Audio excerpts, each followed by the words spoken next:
if you have a belief in heaven and, if you're a Christian, if you read the Bible, I'm not trying to, convince you otherwise if you have your beliefs.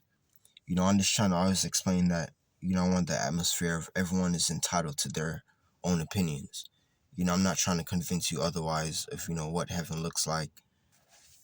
When we talk about heaven, they make it out to be something that's so exaggerative, golden streets.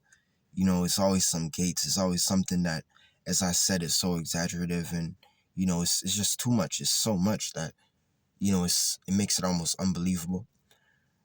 But in reality, for one, it's not just one place.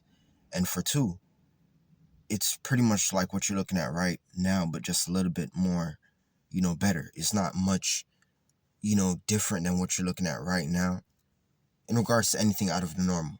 It's not going to be much out of the normal. It's going to be like what you're looking at right now. Just, if any type of exaggeration, if any type of enhancements is what you're looking at right now, just sometimes better. You guys know what I mean? So, in this life here, in this reality here, they're not really, known by a lot of people. So there's not names for these things, but they do exist. All you need to know is that they exist. Target individuals and highly spiritual people, paying attention. These people know about these things that I'm telling you about.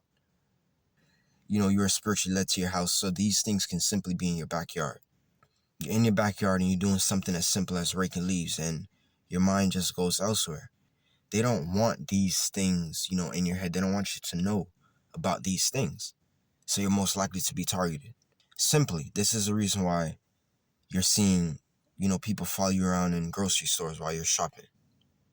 This is the reason why when you pull out, your dryer, as soon as you pull out your house, it's police officers that seem to be synchronized with you.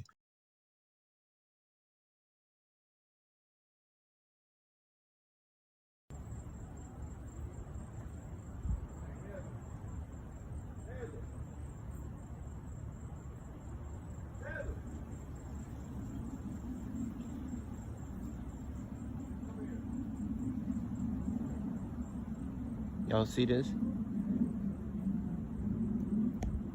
Ain't that crazy?